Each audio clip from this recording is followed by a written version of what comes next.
Hi friends, today we'll be painting a nighttime landscape. We've already painted quite a few scenes with sunlight, sunset clouds and so on.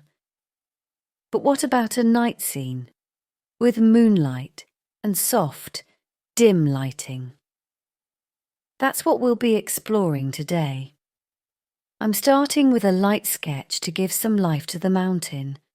I mark some details in the foreground, like trees, and sketch the moon to understand where it will be placed. After that, I begin working with watercolor. I tilt the board slightly, placing something underneath it, and I've already secured the paper with duct tape. I start by wetting the sky area, which is easier to do with a wide brush. I'm using a synthetic flat brush. It's quite broad, holds a lot of water and is easy to control. This allows me to carefully outline the shape of the mountain so it remains white.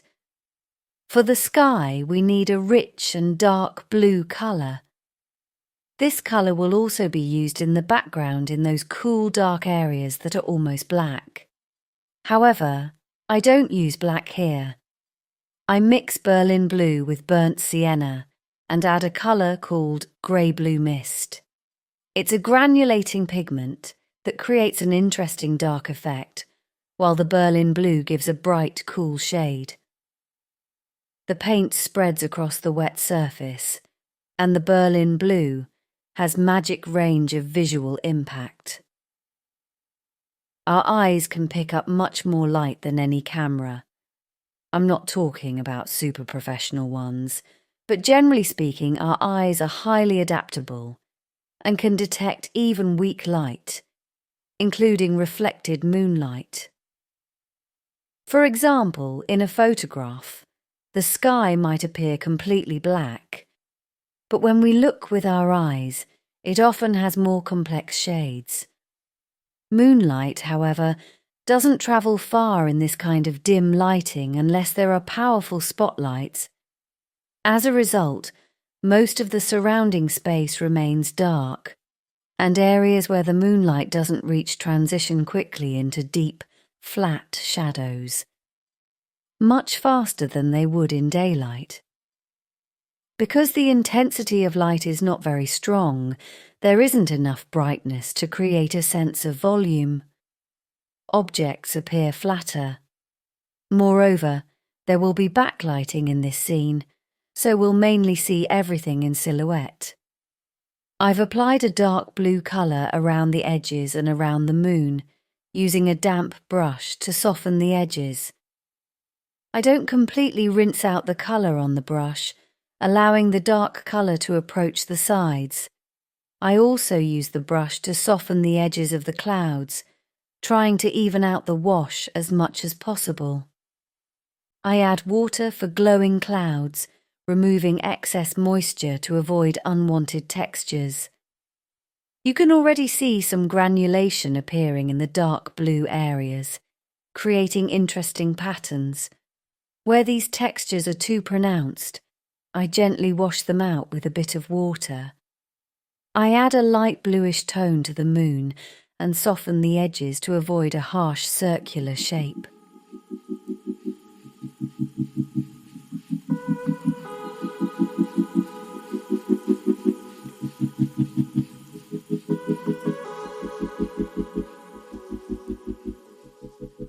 Now, I gradually move on to the mountain. The mountain is covered in snow, which reflects light even when it's faint, like moonlight. So the mountain will be one of the brightest points along with the moon. I mix some cerulean blue and dilute it heavily. I use a calligraphy brush, which is excellent for sweeping motions, to start painting the mountain's texture. Depending on the depth of the folds, I can darken and intensify the colour in some areas. For example, the left side of the mountain has a darker, more shadowy silhouette, and for the lower part, I leave a darker section, outlining the contour for now. There will be a silhouette of a monastery at the bottom, so I outline that area while leaving a darker gradient at the base, blending it smoothly since the snow has melted there and the bright white light won't be as strong.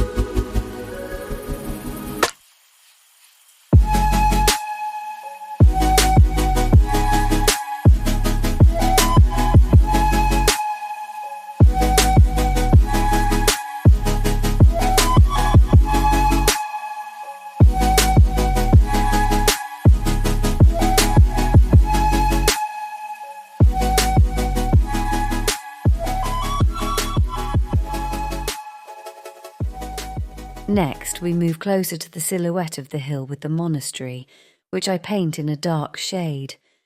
It stands out against the sky and remains nearly black. Notice that all the colours I'm using are cold. There's no warmth in this moonlit scene since there's no source for warm tones. Most colours appear cold.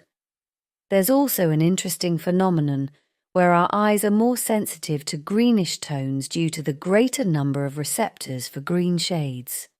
As strange as it may seem, we perceive cold green-blue tones better and can distinguish them more easily. I lighten the hill gradually, adding a touch of ochre to create a slightly greenish tint, which will be the greenest area in the scene.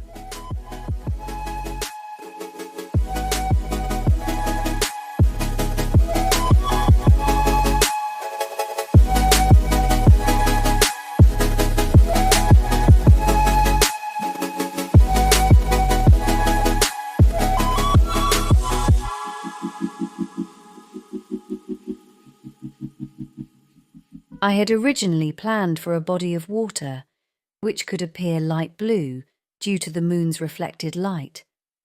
This leaves the water as a bright spot in the scene, with a lot of light reflecting off its surface.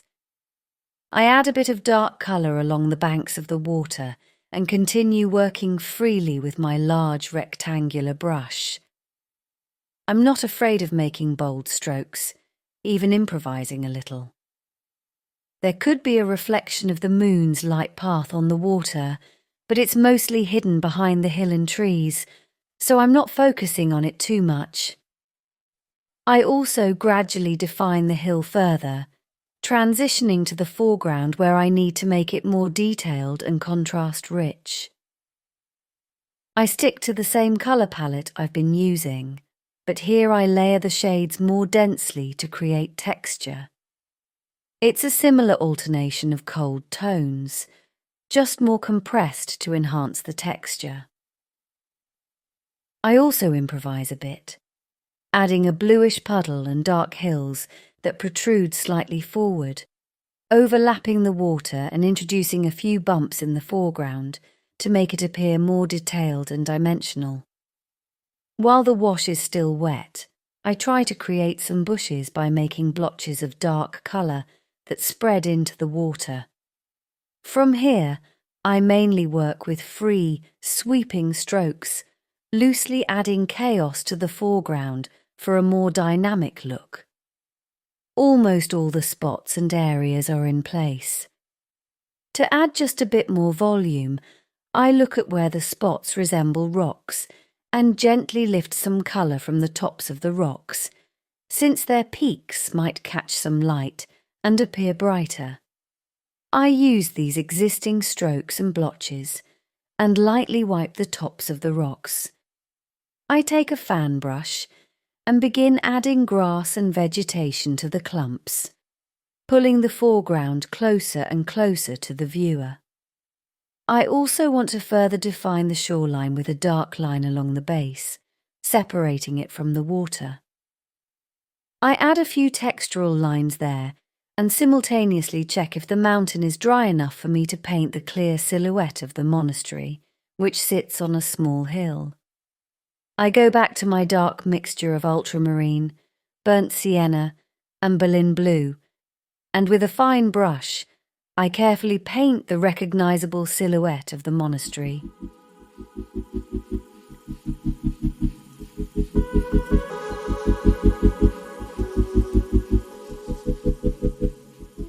After waiting a bit longer for the background to dry, I add trees. The trees connect the foreground and background, visually extending higher than the mountain. For the thicker parts, I use a broad calligraphy brush, and for the finer branches, I use a thin liner brush. I make quick, brisk strokes with a tense hand, which gives the branches a slightly jagged appearance.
Using the fan brush again, I dab on a few hints of leaves.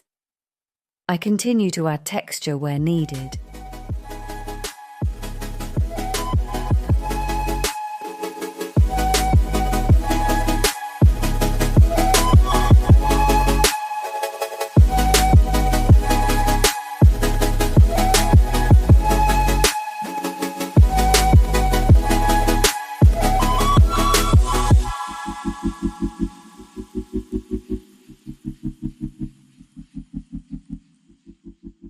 And then I take some white paint to highlight the grasses in the foreground, making it more dimensional.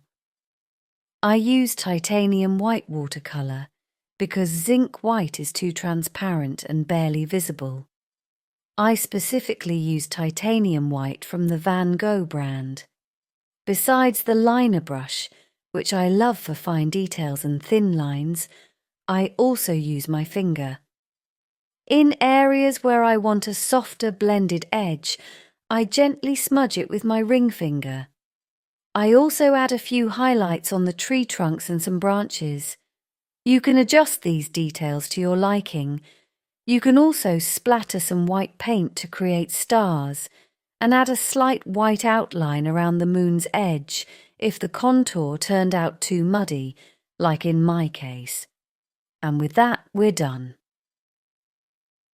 To recap, in low light conditions, we barely see colours. Most of them appear close to grey or shift towards cooler or greenish tones. So, if you're painting a nighttime scene, a moonlit landscape, put away bright colours and warm tones for the time being. Work with a restrained, nearly monochromatic palette. Minimal shifts between warm and cool tones are possible, but should be subtle. In this particular scene, we don't have any artificial light sources, which would naturally create warm spots, but that's another story.